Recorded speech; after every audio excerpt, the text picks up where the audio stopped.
A lot of women give advice about men and they have no idea what they're talking about. I better be careful. At this point, I think this is something we should all know, but I'm gonna refresh your memory. If you help a man at his lowest, he will 100% leave you at his highest.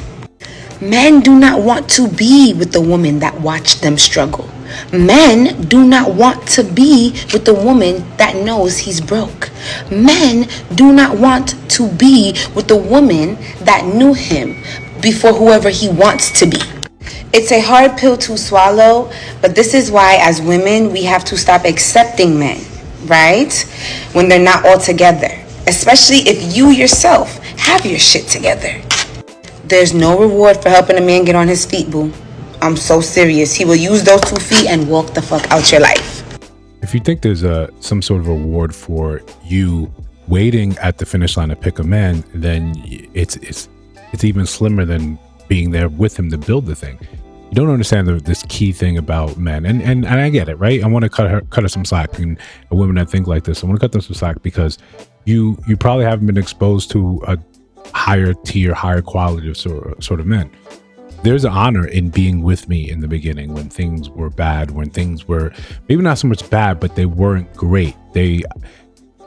I took time to gestate. I took time to get things done. And it takes time for every single man that didn't inherit whatever he did from the previous generation.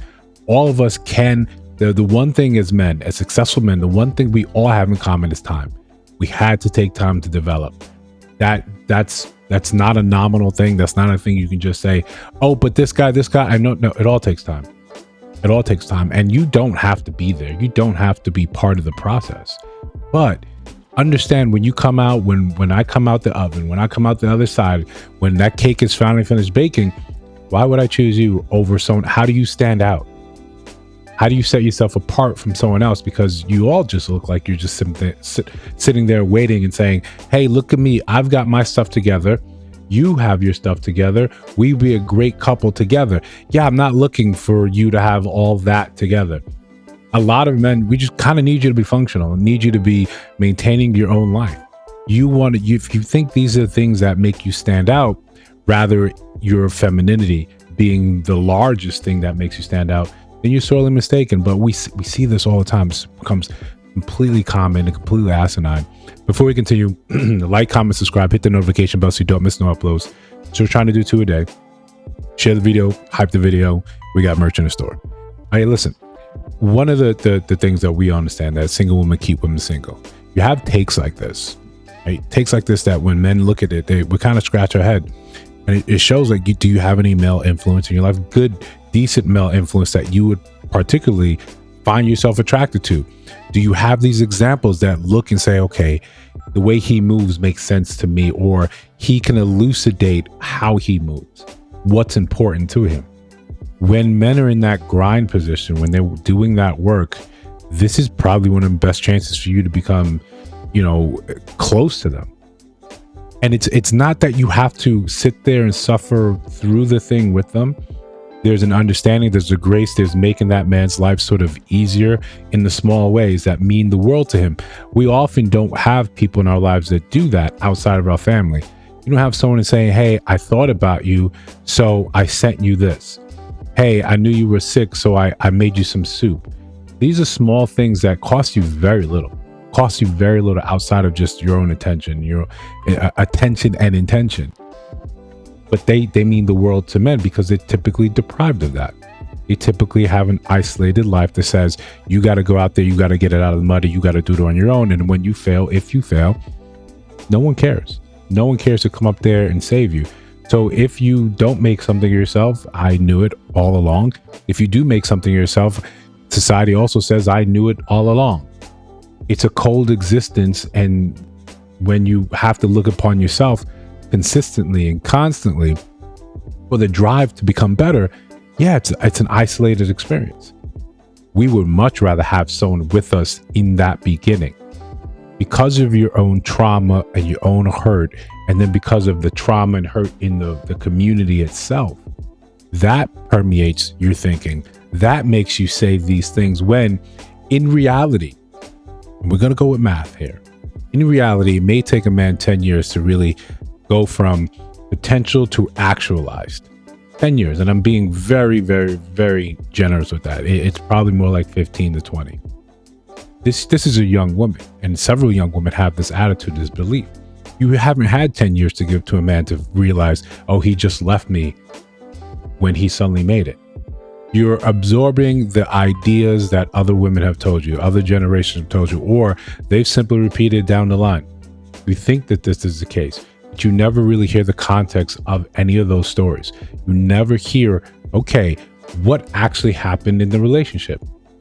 The trope is very simple, and you know, we all get it, but for the sake of simplicity and make sure we're all on the same page, we'll talk about it. You think because when he has just nothing but potential, his surroundings are of people like him.